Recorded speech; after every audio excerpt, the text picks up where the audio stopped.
To the students and staff of Ridgeway High School, Walt Delaney was barely more than background noise. An aging custodian with a slight limp, thick wire-rimmed glasses, and a habit of speaking to no one unless spoken to. He moved through the halls with quiet efficiency, mopping floors, fixing lockers, replacing chalk trays, and unjamming vending machines.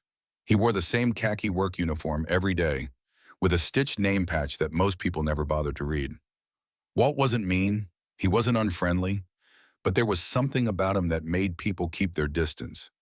Maybe it was the way he always seemed deep in thought, or how he paused too long in front of the trophy cases like they reminded him of something no one else could see. Whatever the reason, people at Ridgeway High rarely talked to Walt Delaney. What they didn't know was that every Sunday morning, long before the church bells rang, and while most of the town was still asleep, Walt would drive his rusted pickup 15 miles out toward Route 19 and pull into a small, overgrown cemetery tucked beside an abandoned truck stop. He always brought flowers, usually wild marigolds, sometimes dandelions, and walked slowly past the crumbling rows of headstones until he reached a grave no one else ever visited. First Lieutenant J. Morrison, USMC, KIA, 1968. The stone leaned to the left, choked by moss and roots. The engraved letters were soft and weathered from years of rain and silence. But Walt never missed a visit. He always cleared the weeds, wiped the headstone with his sleeve, and laid the flowers down gently. Then he would say the same 6 words: "You're not forgotten. Not this week." He never brought anyone with him, never took pictures, never posted about it. It wasn't a tradition. It was a vow.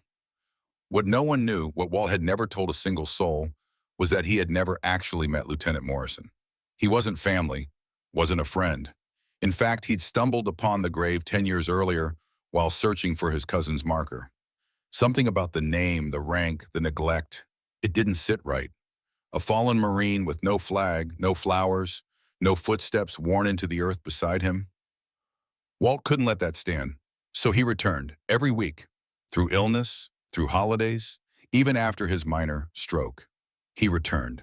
The kids at school never asked about the limp, never noticed the grease on his hands or the faded dog tag he sometimes rolled between his fingers during lunch cleanup.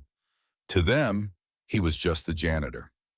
But that would change, because the world was about to find out who Walt Delaney really was and who he had been all along. For nearly a decade, Walt Delaney kept his silent promise. Every Sunday, without fail, he'd kneel before Lieutenant J. Morrison's forgotten headstone. He never told anyone, not his co-workers, not the school principal, not the folks at the hardware store where he bought his flowers. It was his alone, a ritual not born from duty, but from something deeper, something he never tried to explain. Until one morning, everything changed. It started like every other Sunday. Walt drove out early, coffee in a paper cup, flowers on the passenger seat. The air was crisp, the grass still wet from the night's drizzle. He parked beneath the same crooked oak tree, opened the cemetery gate with both hands, one for the latch, one for the creek, and made his way across the uneven ground. But this time, someone was watching. A young man in running shoes had stopped outside the fence, catching his breath mid-jog. He wasn't trying to intrude, just curious. He saw the older man kneel, hat in hand, and press something gently against the tilted grave marker. It looked almost like a blessing. The jogger snapped a photo, one picture, no flash, then he moved on.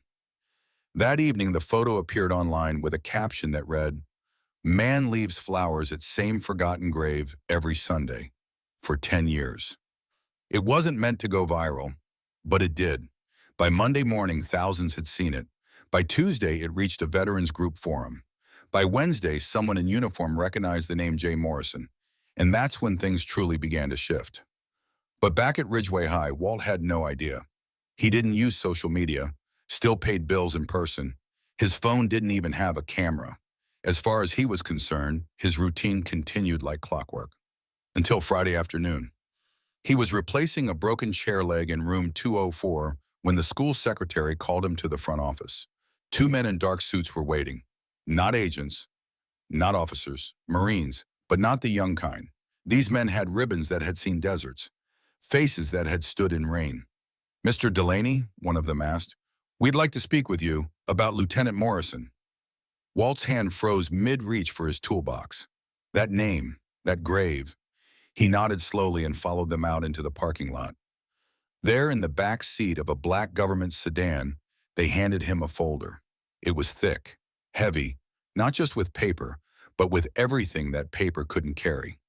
Inside, a faded black and white photo of a squad in Vietnam, a commendation with Walt's name on it, redacted in places. A sealed envelope marked, "To be opened in the event of death," and a single handwritten note he hadn't seen in years. "I didn't save him, but I never forgot him." The younger Marine, barely 30, asked gently, "Sir, is this your handwriting?" Walt didn't speak. He didn't have to, because in that moment, silence said everything. By the time Monday arrived, the Pentagon had confirmed the truth. Walt Delaney, the janitor no one noticed, was not just a quiet man with a limp. He was a decorated combat veteran, recipient of 2 Bronze Stars and 1 Silver Star, who had vanished after the war, rejecting honors he believed belonged to the ones who never came home. And now the world knew. But more importantly, so did the Marines. Walt Delaney sat alone in his small kitchen, a chipped mug of coffee going cold in his hands. The folder lay open in front of him, its contents now exposed like old scars reopened. The faded black and white photo showed him and Lieutenant J. Morrison crouched together behind a wall of sandbags, both grinning like they'd just beaten death for the 3rd time that week. Morrison's hand was resting on Walt's shoulder in that photo. It hadn't moved in 50 years. But tonight, staring at it, Walt could still feel its weight. He hadn't planned on telling anyone. Not the school, not the town, not the government. But now it was out. They knew. The Marines had asked if he would attend a formal recognition ceremony. "For Morrison," they'd said, "and for you too." Walt had shaken his head at first. He wasn't a man who wanted parades. He didn't need bugles or folded flags or 21-gun salutes. He just needed that grave to stay clean, that name to stay spoken. Still, the invitation came anyway, delivered by hand, a full military honors ceremony at Hillrest National Cemetery. Sunrise. Dress jacket required. They even mailed him a fresh pair of ribbons. Walt tucked them in a drawer. He nearly didn't go. But something about that envelope they'd found on Morrison's headstone, sealed in wax with Walt's handwriting on it, pulled at him. He didn't remember writing it, but he knew what it said. He'd written versions of it for 10 years. "You're not forgotten. Not this week." So on that cold spring morning, Walt pulled on his old Marine dress jacket, torn at the cuff, buttons resewn by hand in 1973, and drove out to Hillrest. He expected a few soldiers, maybe a bugler. He did not expect a full battalion. There were hundreds, rows of Marines in USMC dress blues, standing like statues up and down the hill. Local veterans, cadets, teachers from his school, even kids from the high school, holding tiny American flags with trembling hands. A riderless horse stood off to the side, tail flicking in the wind. The grave itself had been restored. Leveled, re-engraved, clean and proud. First Lieutenant James M. Morrison, USMC, 1944, 1968, never forgotten. Beside the headstone, a fresh wreath lay in the grass. But it wasn't the polished marble or military formations that broke Walt. It was the envelope, the one he had written, the one they had found and saved, now resealed and placed gently atop the headstone, still marked with his words. Walt stepped forward slowly, hat in hand, boots crunching in the dew. The crowd fell silent as he approached. A full bird colonel stepped out and saluted him sharply. "Mr. Delaney," he said, voice firm but reverent, "Lieutenant Morrison's citation now lists you as his custodian of record. Your flowers were documented as proof of continued honors under Title 10.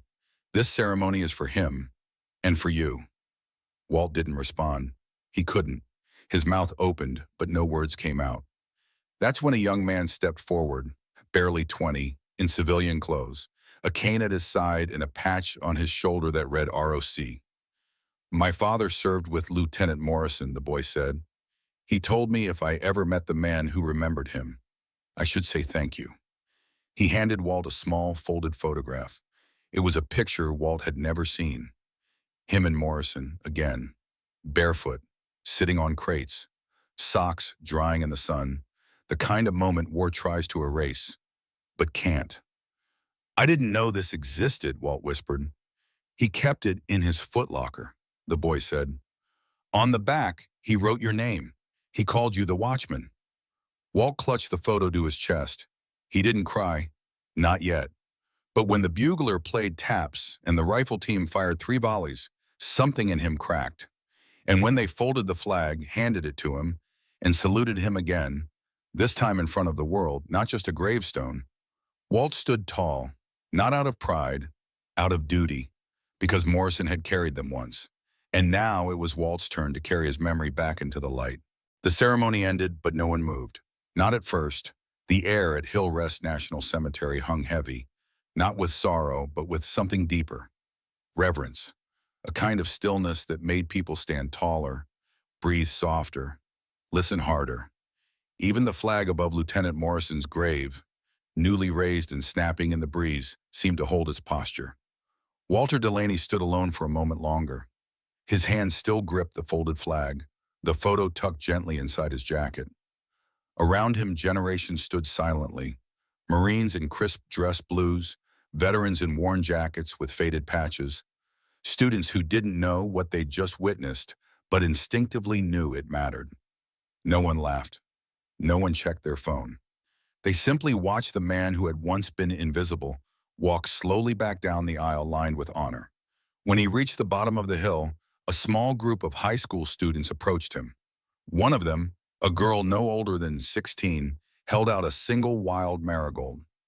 "We heard you brought these every week," she said softly. Walt took it, speechless. She and the others placed their own flowers, one by one, at Morrison's grave.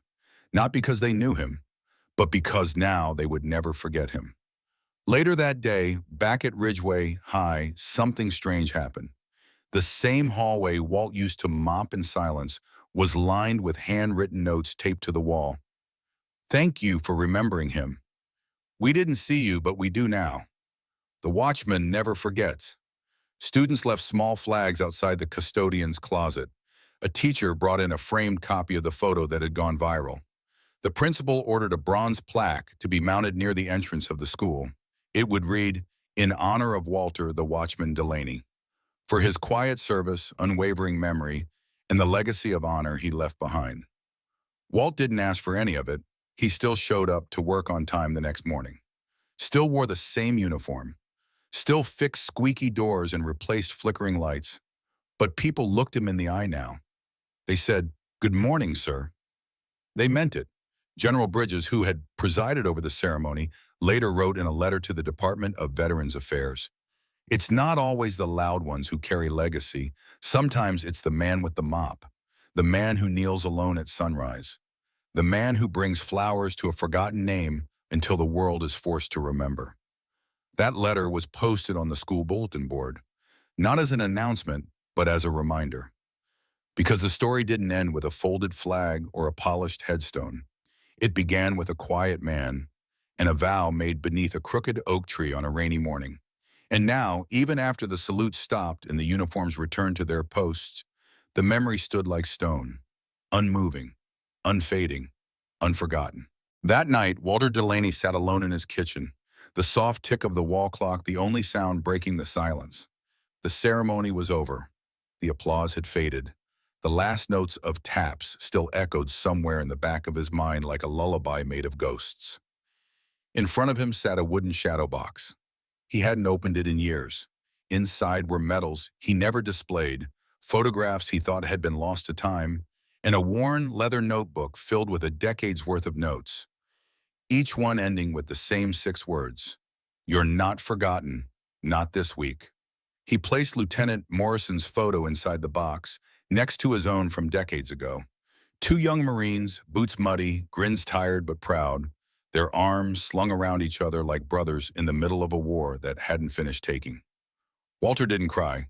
He just closed the lid, set the box on the windowsill, and watched the wind move through the trees like a whisper too old to speak out loud. He knew he wouldn't return to the cemetery next Sunday. Someone else would, because now the story didn't belong to him alone. It belonged to the young cadet who stood up and saluted him with tears in his eyes. To the children who place wildflowers beside a name they never heard until that day. To the strangers who read the story online and realized that reverence doesn't come from rank, it comes from remembrance. Walter had never wanted recognition. He hadn't stayed silent because of shame. He had stayed silent because sometimes the greatest service you can offer isn't in battle, but in bearing witness, in keeping the memory of those who fell alive, in being the one who returns week after week when no one else does. The next morning, when he opened his front door, he found a small box for books resting on his porch. Inside was a newly pressed USMC flag and a folded letter. Dear Mr. Delaney, the Corps does not forget its own. Thank you for reminding the world. He didn't know who sent it, but he knew why. Because some stories don't end with gunfire or medals or flags flying at half-mast. Some stories end with a promise kept. A quiet man, a forgotten grave, and a lesson passed down not through orders, but through action. And as Walter sat down one final time to write in his notebook, he penned just one last sentence. The watch ends, but the memory stands. And it always will. If this story touched your heart, we'd be honored to have you with us. Each day we share quiet moments that remind us what still matters. You can subscribe below to join us.